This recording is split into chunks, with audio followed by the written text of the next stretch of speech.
So hello everyone, welcome back to my channel. So today I discuss about a very important topic, a very important book, that is Reasons to Stay Alive, written by ম্যাটি হে। তো আমি এই বইটা সবাইকে recommend করব পড়ার জন্য। এবং basically এই বইটা সব থেকে ভালো রিলেট তারা করতে পারবে যারা কিনা একটু মেন্টাল ইলনেসে ভুগছে। এবং আমাদের আজকের এই মডার্ন জেনারেশনের একটা প্রবলেম হচ্ছে, সেটা হচ্ছে depression, anxiety, fear of missing out, low confidence. তো এই বইটা যদি আমরা পড়ি তাহলে আমরা একটা স্বচ্ছ ধারণা করতে পারবো যে এইসব জিনিসগুলোও কিন্তু আমাদের মনটাকে কতটা ভেঙে দেয় বা আমাদেরকে কতটা পিছিয়ে দেয় জীবনের দৌড়ে। এবং এই জিনিসগুলো যদি আমরা প্রথমে বা ইনিশিয়াল স্টেজে যদি কোনো স্টেপ না নিই, এটা কতটা মারাত্মক লেভেলে যেতে পারে তার একটা দিক কিন্তু আমরা দেখতে পাবো। আমরা সবসময় ভাবি যে আমাদের শরীরটাই হচ্ছে একমাত্র, এবং সেখানে রোগ হলে আমরা ডাক্তার দেখাই, ওষুধ খাই, বাট আমরা মনটাকে কোনো রকম গুরুত্ব দিই না। কিন্তু একটা কথা মনে রাখবে, আমরা কিন্তু পরিপূর্ণ শুধু শরীর দিয়ে নয়। আমাদের শরীরে যদি 50% থাকে, মনেও আমাদের 50% জোর দিতে হবে। আমাদের মনটাকে গড়তে হবে। যাদের মন ভালো তাদের শরীর এমনিই ভালো থাকবে, আর যাদের শরীর ভালো এবং মন, এরা হচ্ছে একে অপরের পরিপূরক। একটা ছাড়া কিন্তু আরেকটা অসম্পূর্ণ। তাই আমি সব সময় বলবো কিছু বই পড়ার জন্য, ইন্টারনেট থেকে একটু নিজেকে স্ক্রিন টাইমটা কমাবে, বই পড়বে। যখন তুমি রিল স্ক্রল করছো তুমি তখন একটা বই পড়বে। তুমি 5টা পেজ পড়ো, তারপর 10টা পেজ পড়ো, আস্তে আস্তে নিজের হ্যাবিটটাকে ডেভেলপ করার চেষ্টা করো।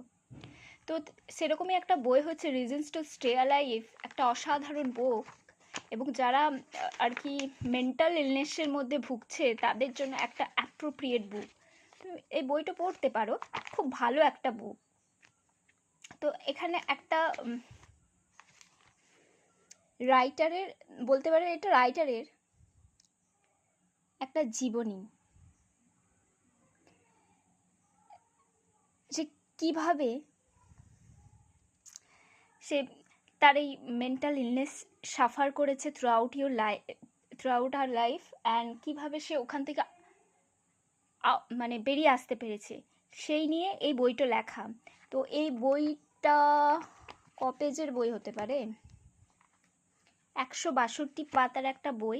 এই বইটা অনলাইনে অ্যাভেলেবেল, খুব ভালো একটা বই।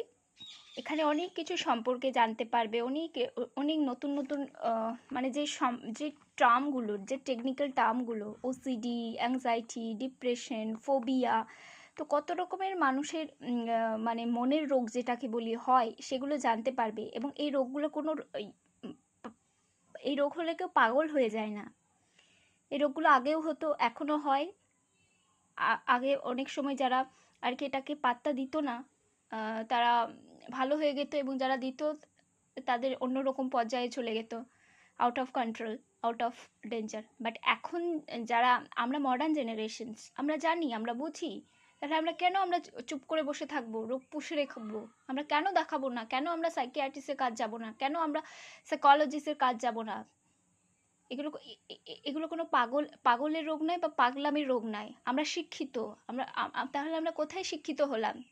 যদি সাইকিয়াট্রিস্টের কাছে যাই এবং যদি দুটো মানুষ বলে যে পাগলের ডাক্তারের কাছে যাচ্ছে বা পাগলের রোগ দেখাচ্ছে, so why we are modern? So আমি বলবো এই বইটা পড়বে। তো প্রথম চ্যাপ্টারটাই ওই ডিপ্রেশন নিয়ে বলা হচ্ছে, মানে তার জীবনে যে কতটা কঠিন পরিস্থিতির মধ্যে গেছে। মানে সে, তার সব আছে, তার ভালো পরিবার আছে, ভালো আর্থিক অবস্থা, এক বোন আছে, তাদের সব কিছু ভালো, সে জব করে একটা, কিন্তু তারপরেও সে মানসিক শান্তি পায় না, মনের মধ্যে যেন একটা কিছু লেগেই আছে, না পাওয়া একটা খুঁতখুঁতামি ভাব, যে কিছু একটা নেই বা কিছু একটা মাথার উপর ভার করে আছে, মানে জীবনটা মনে হচ্ছে চারদিক থেকে কেউ বেঁধে রেখেছে, সে ফ্রিলি বাঁচতে পারছে না। সে বলছে যে আমার অবস্থা এমন এক পর্যায়ে একদিন চলে গেছিল যে আমি দোকান থেকে যেই দোকানে কিছু যাব নিজের মতো নিয়ে যে কিছু কিনে আনবো, সেই বাড়ি থেকে বেরোতে পারতাম না।